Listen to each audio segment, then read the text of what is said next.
So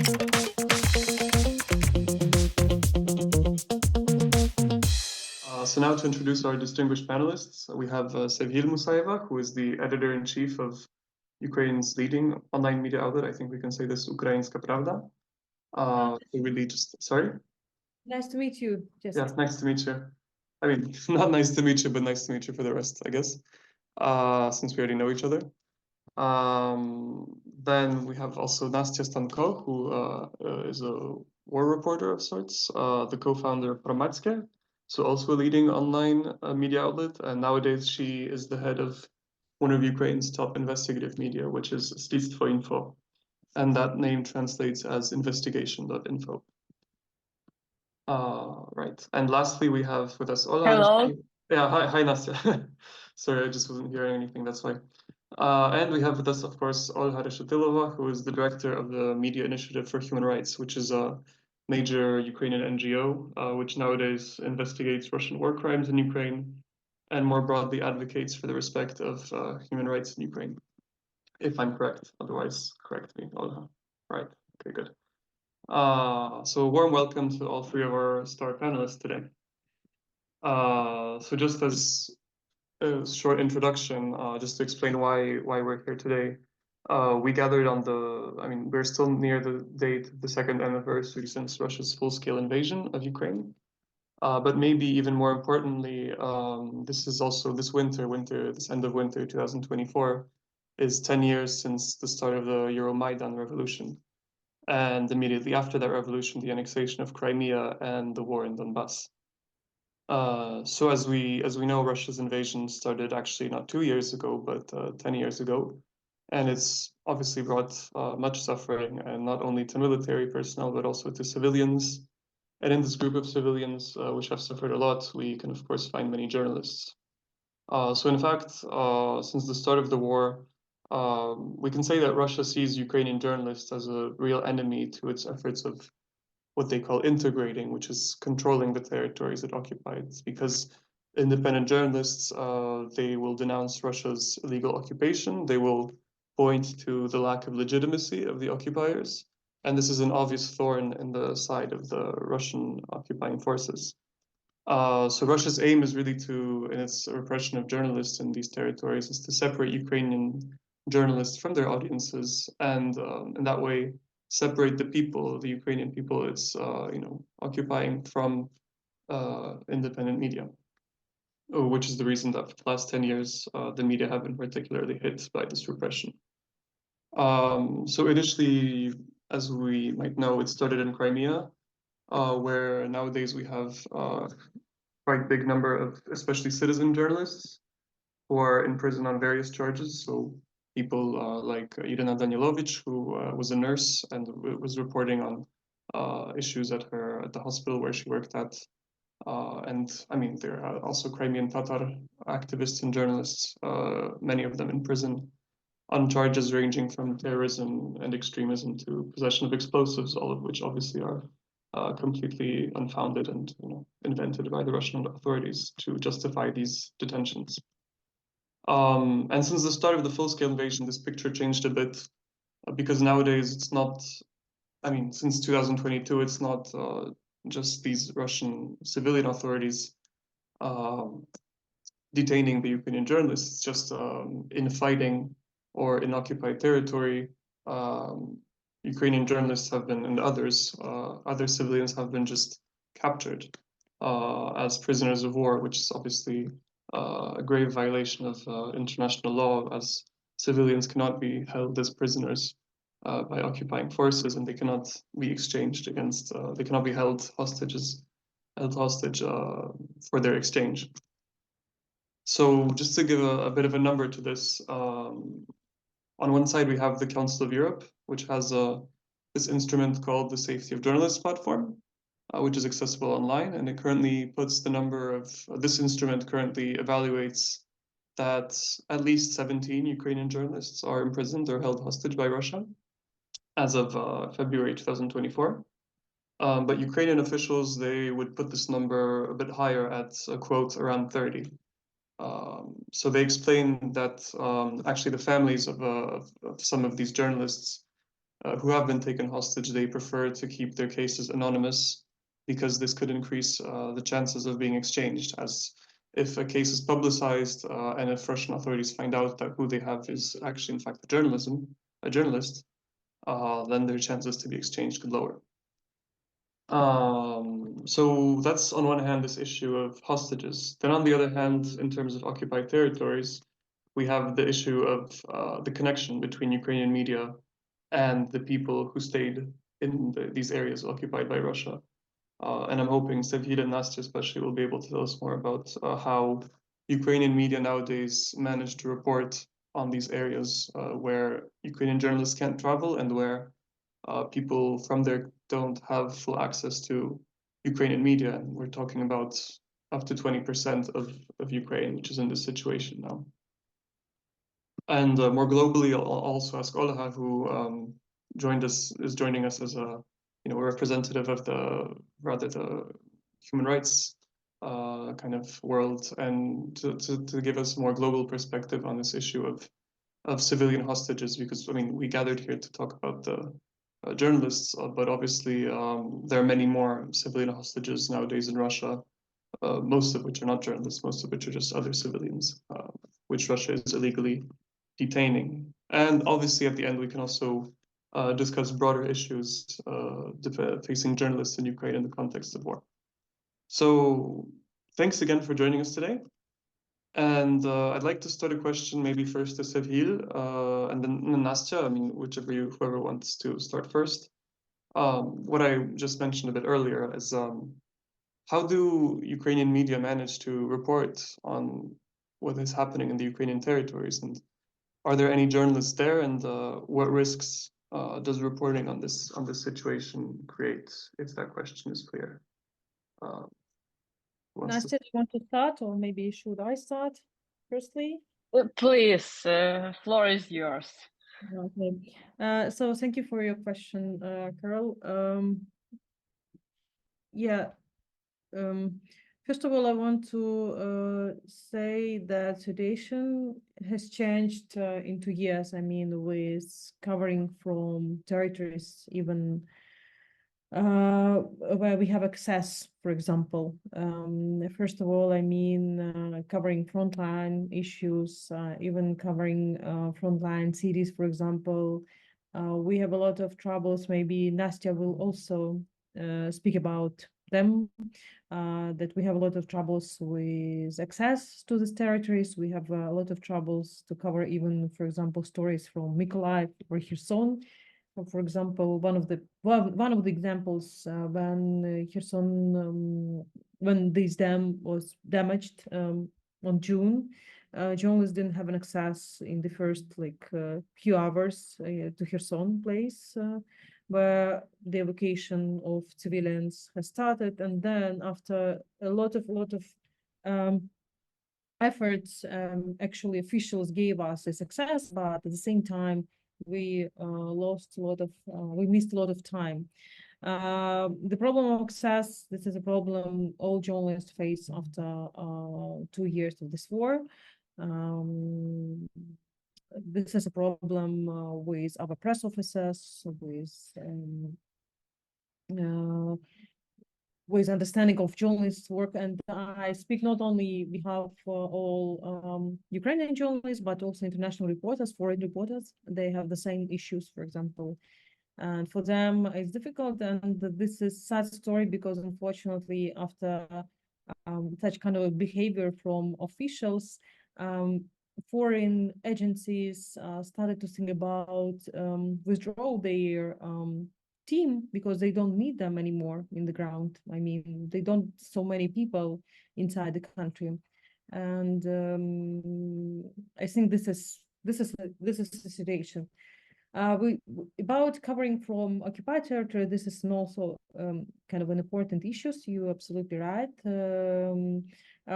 When the war started, we mostly had information, we received information from kind of civilian journalists in different cities. We still have this source of information. So we still have the access to people in occupied territories, and they inform us about different situations. Because unfortunately, in Kherson, in Melitopol, in Mariupol, we didn't have an access with the start of the war. We didn't have access yet after. So it's impossible to cover the situation in these occupied cities and territories. If you speak about, yeah, we have case, you told me that it's particular question of interest, the case of Victoria Roshina, our freelance reporter.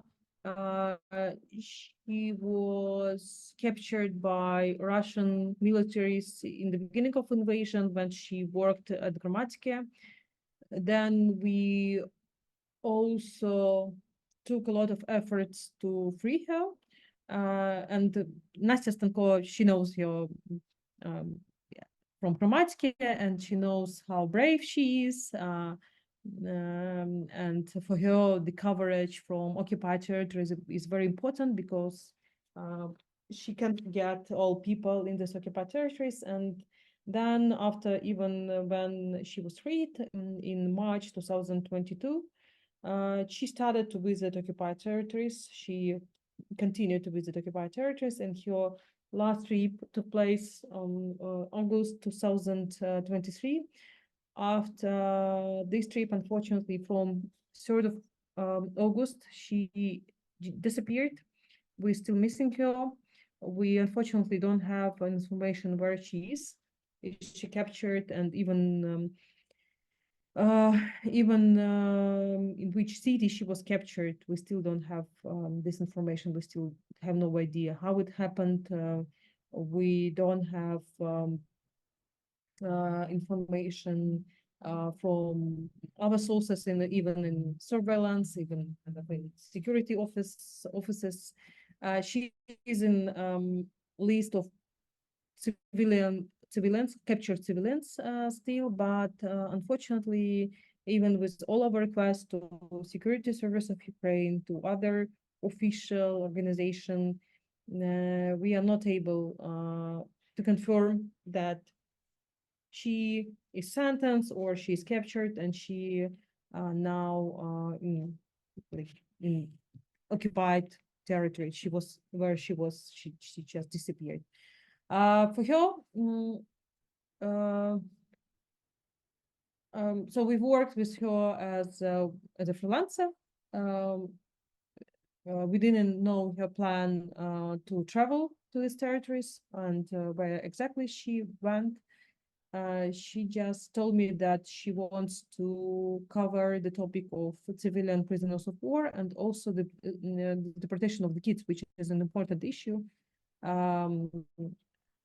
Just to specify, you mean the deportation of Ukrainian children into Yes, Russia, yeah, which has been convicted by the. Yes. The idea was to show the way of Ukrainian kids from occupied territories to Russia, for example, how Russia works with schools, with parents, to evacuate kind of those children from dangerous place to safe places.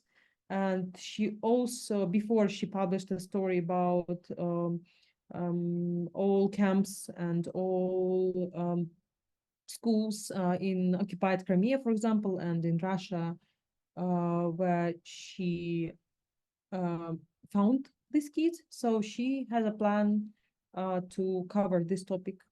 And she also was very interested in the topic of nuclear plant in Zaporizhia region. So that is why it's very difficult to predict where she was captured already. Like, she was captured, maybe it happened in Energodar, maybe it happened in Melitopol, maybe it happened in occupied part of Kherson. Yeah, and just to fill on what you're saying, I mean, from what you're saying, it's also impossible to know where she is, and also there's no legal mechanisms to find out any information. Yes, absolutely. And yeah, I sent dozens of requests to Moskalkova, who is a Russian ombudsman, official request from Ukrainska Pravda as a chief editor of Ukrainska Pravda. They never responded. Also, I asked some colleagues in Russia to send requests from their names. Maybe it will be more effective and productive. Actually, no. Last information I received from my sources that possibly she was captured in DNR, and DNR has no connection and has no kind of relations with Russian prisons. That is why, unfortunately, all legal mechanism to free her, yeah, it's impossible because they don't have enough connection, and they don't have enough information about what's going on in DNR and all this like People Republic. Yeah, in the Donetsk region, yeah. Just to maybe if we can turn to you, Nastya, if you could add anything to this situation. I know you wanted to talk about maybe the case of Dmytro Khiluk. I mean, it's a very different situation, but he's also been in captivity for more than 2 years now, about 2 years.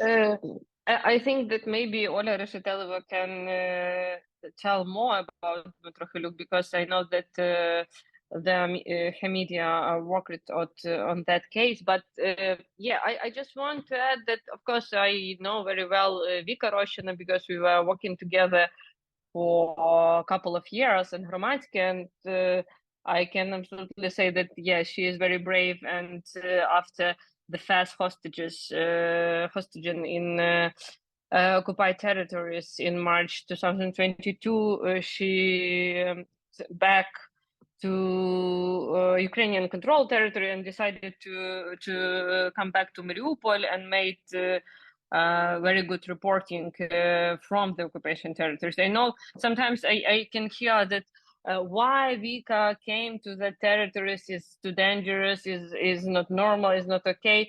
But I am the same journalist. I also on the beginning of my career as a war correspondent, I also decided to go to the not control territory by Ukrainian army to Luhansk, and also was kidnapped by this pro-Russian separatists in Luhansk. And this is absolutely normal for journalists to try to cover something that is that can be very dangerous, but important to show. And of course, we still try. I don't want to send my journalists in Slidstvo, for example, or previously at Hromadske sent to some occupation territories, because I understand what can happen with them, of course.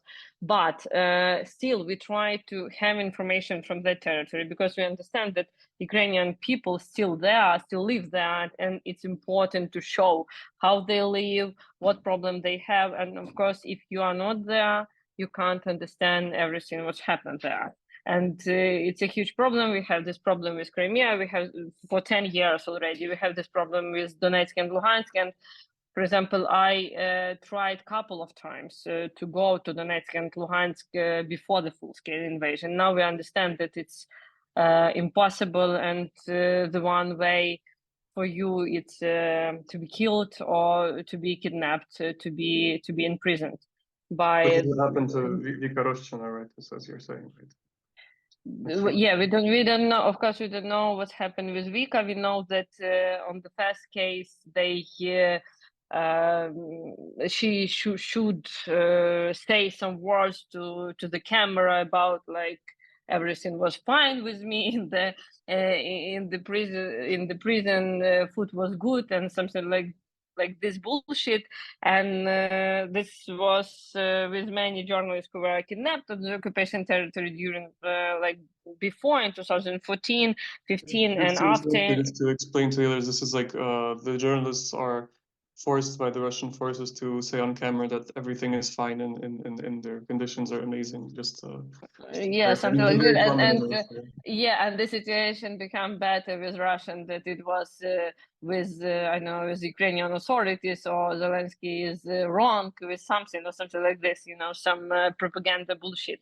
And after you can be released, but with Vika on the second time it was not happened, and we are very worried about her, of course. And I just want to add about Dmytro that I also knows him for many years because we were working on different media, but together in many events.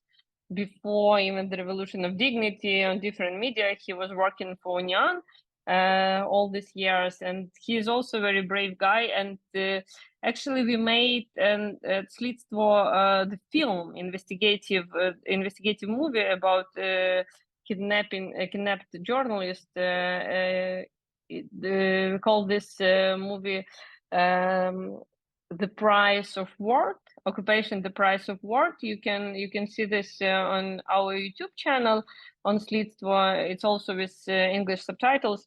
And also we made a couple of texts about every kidnapping. It's a story about also Dmytro Karol Luczka, Svetlana Zalizhetska from Ria Melitopol. She was also kidnapped after her father was kidnapped. Also, Oleg Baturin from Kakhovka and Alexander Gunko from Nova Kakhovka. All of them were kidnapped by Russians on the occupation territory and were released, except Dmytro. And we know not much information about him, and we also thought that maybe he was killed. And I know that he was very brave, enough brave to say that he is the journalist when Russian came to Kozarovichi. It's a small village on the north part from Kiev, where Russian came on February 2022 and just took him and his father was released after, and Dima was taken with them, with Russians. And I think that Ola knows more and can add. I just want to add to Sevgil how we work now. As I already said, we try to have some connect with occupation territory. We try to make the investigation about what's happened there. Our last, for example, from occupation territories investigation was about Mariupol, also how Russian tried to show that they rebuilt this beautiful city and everything is very nice there, and everyone wants to buy a flat apartment there in Mariupol. But we showed another picture and how all these apartments, which are mostly destroyed, just sell to some Russians. And this is apartments, of course, have owners, and some of these owners are already killed. In 2022, some of these owners now live in territories which are controlled by Ukraine, and just can't even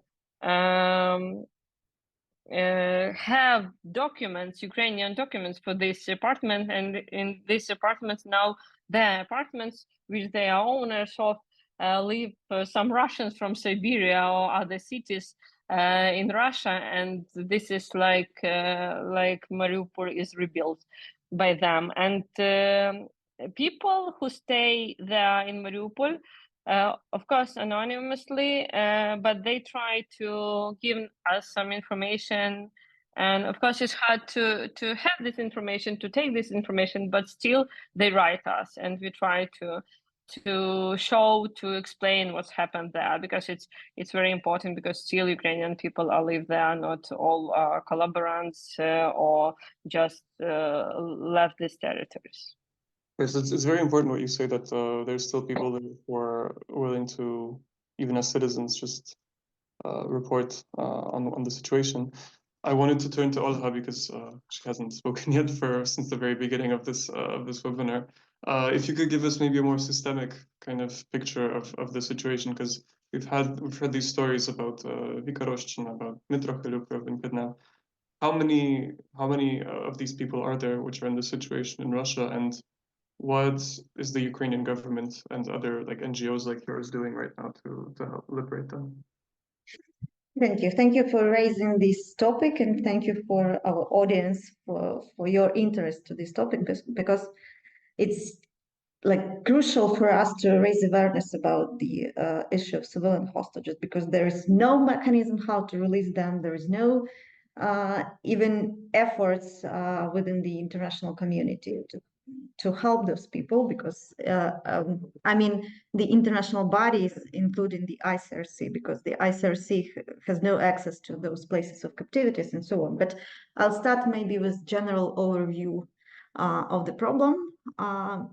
This problem isn't new for Ukrainians. The persecutions of civilians had started since the very beginning of the invasion, since the annexation of Crimea, and just during the first year of annexation, there were 43, if I'm not mistaken, 43 missing people, activists, or just like pro-Ukrainian or pro-Crimean Tatar people who just disappeared during the Russian operations, and during the trying to create the atmosphere of fear in the peninsula. So then this practice continued in the occupied Donbass, and before the large-scale invasion, we had 130 political prisons from the occupied Crimea, and more than 300 people who were hostages, who were taken as hostages in the occupied Donbass. So sorry, this is before 2000. This is before the large-scale invasion. So analyzing the practice, we understood that after the large-scale invasion, they were going to keep the same, keep doing the same against civilians, but the scale of their crimes even human rights defenders were surprised by the scale of their crimes. So for now, after many years of analyzing of their activities, of their crimes against civilians, we understand that this is a systematic policy of the Russian Federation against civilians. This policy is about persecutions of civilians. It includes arbitrary detentions, enforced disappearances, tortures, extrajudicial killings, and so on. And our question is, what for they are doing this? And we understand that they need to do this to break resistance of Ukrainians.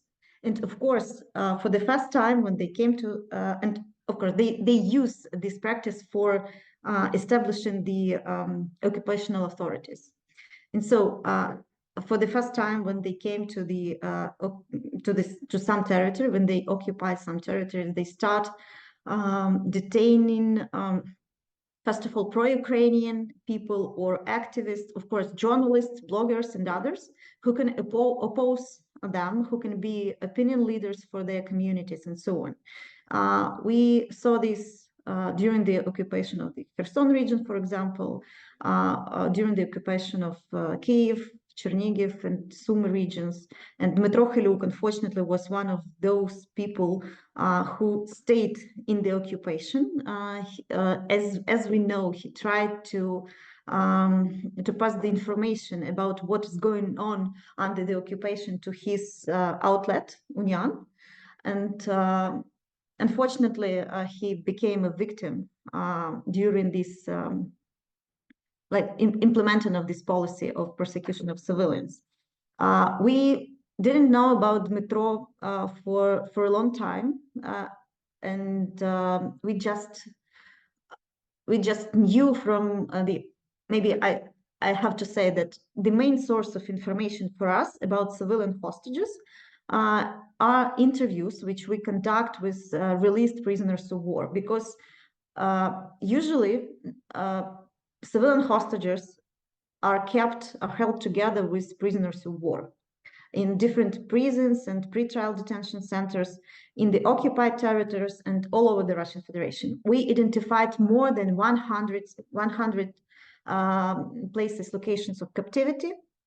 And so we knew from one prisoner of war who was released, about Dmitro Kheluk, that Dmitro was held in Novozybkov. It is Bryansk region. It is not far from the Ukrainian-Russian border.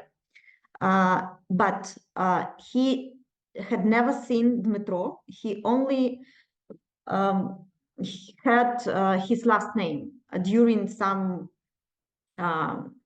activities that the security of this pretrial detention center was held in. And after that, we understood that Dmitro was held in a single chamber, and nobody seen them. After the last exchange of prisoners of war, we got known that one prisoner of war had seen him during the transportation from Novozybkov to Vladimirskaya Oblast, to Pakino. There is like small town Pakino, where is a prison. There are a lot of Ukrainians who are held there, and so Dmitro, as far as we know, that Dmitro could be there. But what we see, Russians transfer prisoners of war and civilians very actively. And as far as they understood that someone in Ukraine is aware about the place of captivity of someone, especially civilian, they immediately transfer this person to the other facility, so that nobody knows about the destiny of this person. And what is also important, what's going on with those people there in those places of captivity. They are severely tortured there, beaten. There are inhuman treatment for them, no medical aid, and of course, unfortunately, we know about many cases of deaths in captivity among prisoners of war and civilians as well. We call them, those people, civilian hostages. It's like it's good naming for maybe informational campaign, outreach campaigns, but they are not necessarily hostages. They could be victims of arbitrary detentions and forced disappearances, but they could be taken as hostages as well.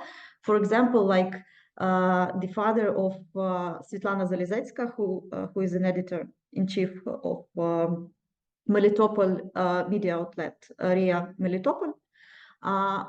She managed to flee from the occupied territory, but immediately after that, Russians came to her house and took her 75 years old, if I'm not mistaken, father as a hostage. And they were blackmailing Svetlana for some time to make pressure on her that she gave them the keys of her website and so on. So yeah, this is what about the film of Slidstvo.info. This is very important to see. So sometimes they take civilians as hostages, but usually these cases are about arbitrary detentions, and this is, as I said at the very beginning, that this is about the systematic Russian policy. So for now, we are trying to build a case to prove the crime against humanity and to show this. I'm sorry, there is a sun here. So yeah, to show this case to the International Criminal Court and to advocate that the opening of proceeding within the ICC and against Russian authorities because we understand that during this crime, so many agencies of the Russian, state agencies of the Russian Federation are involved in committing of this crime, that this decision couldn't be done without someone on the very top of the Russian authorities. So this is about chain of command, but to prove this chain of command is too difficult because we have to document so many facts and so our organization is working on this to prove the crime against humanity. About the scale of this crime, for now, our NGO identified 1,550 civilian hostages, but this figure isn't final because we understand that there can be much more civilian hostages and detainees. We assume that this number can be higher in 5 or even 7 times. What do I mean when I'm saying identify? It means that we have testimonies from someone about detention or about captivity of the person. For example, testimonies of prisoners of war who saw those civilians in captivity, or testimonies from family or other witnesses who witnessed the detention of this person. So this number is of those who are identified, but of course it's too difficult to, as my colleagues said already, it's too difficult to receive the information from the occupied territories because sometimes people are so much afraid that they don't report about this. Sometimes they just have no access to the internet connection or others. So there are some cases where the whole families were detained and there are no one to report about this crime. So yeah. Sorry, I would just interrupt you because I think Nastya has a question to what you were saying. No, I just want to add, maybe Ola can finish. I just want to add, because Ola mentioned this, our film about Dima Khluk, about Svetlana Zalizaytska, and we tried to show in this movie, investigation movie, not only that people who were taken, this Ukrainian journalists, because we identificate some of these collaborators and FSB agents who took this journalist in prison, but also we try to show that this is some system and why they need journalists, local journalists in that territory, because they tried, collaborators who were in power there or not were in power, but not knew these people that they are influenced because they are journalists, they were editor-in-chiefs in the media, local media, and they had this influence, and they proposed them, first of all, cooperation, of course, to be in their side, of course, and but after, if they said no, they of course kidnapped, or for example, in the case of Svetlana, because she tried to escape in a very interesting way. She was wearing as a doctor in some ambulances and escaped in that way. But they, of course, took her father, and after they asked her to get the access from her media to them, and that's all. And we see that we don't have any more pro-Ukrainian media in the occupation territories, of course. And we know the case, it's what Ola said about, we know the cases where also Ukrainian, civil journalists also were kidnapped, who, for example, managed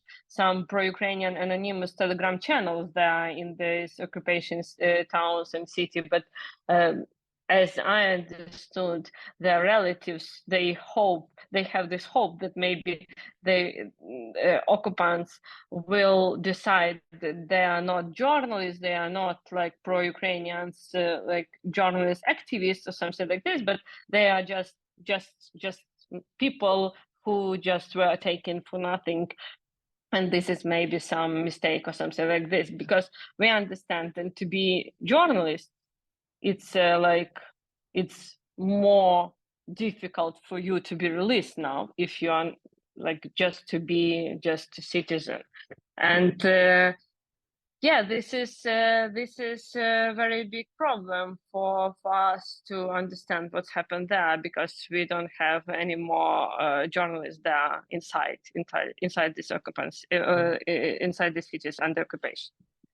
Yeah, okay. If I could just maybe ask another question to all three of you, if you want to answer. What do you think, if you could just summarize very shortly, what do you think is the reason why these people are being held hostage? What is the interest of Russian authorities in keeping these people in their prisons?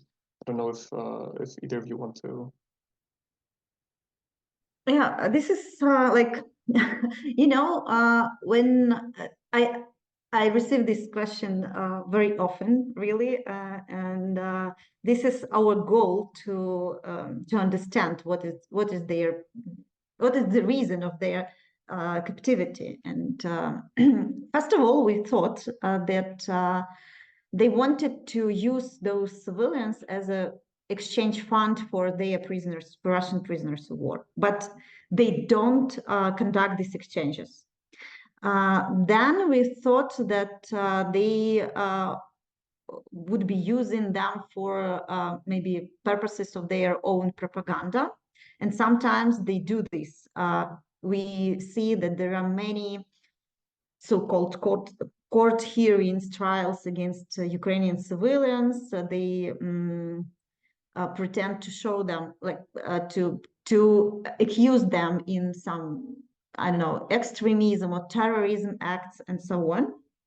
But I'm not sure that even this is the main purpose of the Russian authorities. The main purpose is to keep Ukrainian society in fear, especially in the occupied territories, because they when taking one person as a hostage, they take the whole family as a hostages, because the whole family is living for months and years knowing nothing about their beloved ones.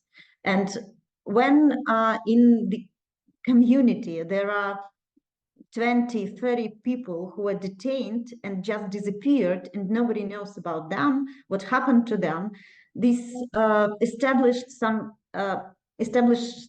special atmosphere of fear within the whole community and then within the whole society, Ukrainian society. And first of all, of course, they detain, as I said, activists, journalists, and bloggers, or representatives of local authorities. But to keep this regularly, this atmosphere, they need like keep detaining new people. That's why after the first stage of the occupation, we see that they begin to detain just random people, just maybe some neighbor point to someone, and they decided to detain this person. I think that we should look into the KGB practices to understand what is the main purpose, because unfortunately Ukrainians experienced it in 20th century, in 30th years, the same. People were detained, people were deported, and millions of Ukrainians are still looking for their relatives who were deported during the Soviet Union. So the methodology of Russians are the same. This is the way how they try to break resilience of Ukrainians. And unfortunately, they are often succeed in this, unfortunately. So sad conclusions that we come to, and just to maybe give a slight note of optimism, I was wondering what, or maybe not optimism, depending on your answers. What are the Ukrainian authorities doing to liberate these people? Is this enough? And what can the international community do to accelerate this? I don't know. Maybe Sevgil, if you want to say Yeah, something. I want just to add that the fear is the tool of Russia, and the fear Russia uses in all scenarios. I mean, the same situation, absolutely the same situation took place, for example, after Crimea was occupied in 2014. How many people they captured, how many people they arrested among Crimean Tatars, among Ukrainians. So, and then 17 media in the first year of occupation left Crimea just because of these accusations, and also fear that they could be arrested, for example. This is true. So the fear is a strategy of Russia. When she comes, she spread this feeling among society, among civilians. This is a strategy. What to do? And yes, I will say that unfortunately the topic of captured civilians is not popular among Ukrainian officials. So we had some exchanges of prisoners of war, but we didn't have enough attention to the topic of civilians. So we have around 50,000 people now in the prisons, I mean, among civilians. And only, if I'm not mistaken, Olha will correct me, only like this week, the first conference about this question, this issue took place in Kiev. So we already have some attention on this topic, but is it enough or not? Of course, it's not enough. I do understand that, unfortunately, our officials have a lot of work to do. So, for example, security service, they have also a lot of work to do. And civilians maybe is not on the priority list. It's understandable, but the number of civilians captured by Russians is so high that you have to put attention. So, and I'm pretty sure that thanks to such organizations as Media Initiative for Human Rights, MENA, other human rights organizations in Crimea, we will be able to push this question. And maybe it will be my point to international organization just to keep attention, just to send your request to high officials in Ukraine, maybe even ombudsman, to ask him to send some request. What is going on with Victoria Roshina? So what do you have a plan to release her? Do you have a plan to release Dmitry Okhelyuk? And yes, I think even such webinars we are taking part now is also important, even to speak about it, to have this in our agenda. Thank you. Okay, thank Maybe you. to be Wait, I think we lost you, Olha. Yeah, she froze. If any of you want to add something.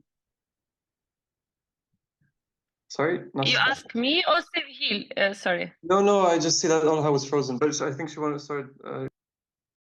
Yeah, I just want to tell you about news, very very hot news.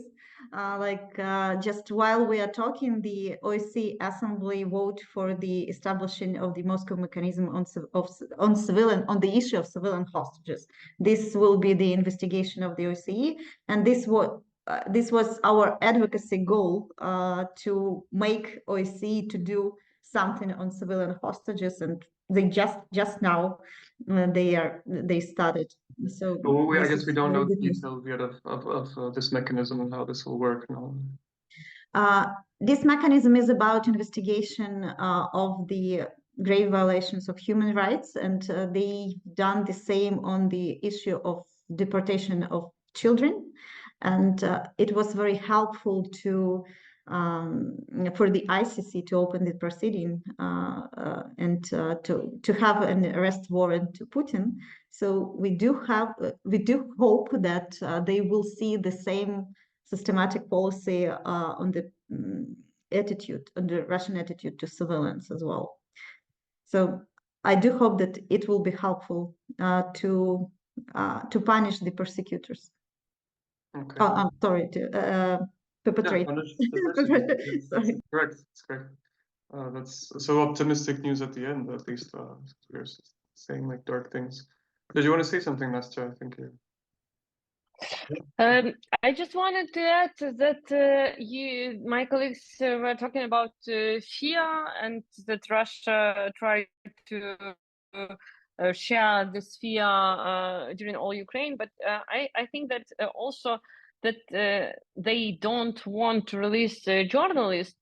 It's about like show to anyone else that don't talk, because if journalists or civilian journalists, like activists who try to write something, even in Facebook post in their Facebook page or somewhere in Twitter, no matter where, we need information. And if someone will tell the truth, information, what's happened in Melitopol, in Crimea, in Donetsk, no matter where, it will be not this beautiful picture, which Russian propagandists want to show, how life is beautiful in the occupation, and that's why they don't want to release that. People should see what can happen if you want to say truth, and this will destroy this beautiful propagandist picture. And I think that it's mostly about this. And for me, it's the awful situation that Ukrainian journalists, Ukrainian civilians are in some exchange list, like exchanging to some Russian occupants. It's not normal. It shouldn't be like this. Just releasing these people, and that's all. And of course, we need this support from international organizations. Talk more about what's happened with our journalists, with other activists who are kidnapped by Russians, and also about Ukrainian children. But its topic more or less are on the main floors in US, in other countries, not as adult hostages.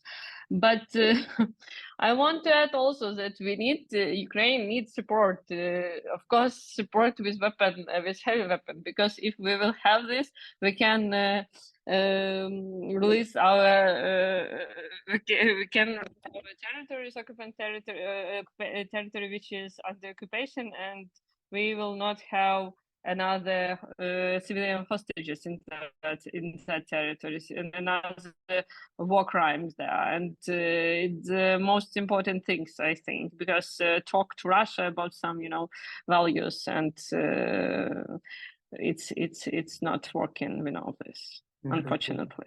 Very concrete proposal from Nastya. Very good. Does either one of you want to add something before we pass to questions? Or okay. So I haven't received any questions yet, but if any of you want to ask a question. While we are waiting for questions, I can add something. So it is obvious that the international system, like law system and system of international organizations, doesn't work anymore. And all those rules that humanity had been created during the whole 20th century just were broken by Russians. And that's why we have to be honest and to say that all those instruments, like the UN bodies, the International Committee of the Red Cross, they are not helpful in this regard when one side of the conflict doesn't want to follow those rules. And so that's why we have to talk about this. We have to raise awareness about this. We have to make pressure on the international community, on the politicians, to change something in this system, because now doesn't work for Ukraine, but maybe in very near future it won't work for other states and other countries. Probably has already not worked for other countries before, and it's something very important that you bring up is that the international system is not working in terms of resolving this. Okay. Well, so I mean, I would sum this up as we've had both quite the very bleak reality that we're facing right now with the hostages in Russia, and the torture which they are subject to, and the unclear future, that they are facing. Negativity in the sense also that the international system to release them is not working, but at least the hope that that this could be solved, and as you mentioned, this OSCE mechanism which has just been adopted, and with the hope that the international community will realize that the current system is not working, and that journalists and others who are held in captivity today in Russia and in other countries could be released.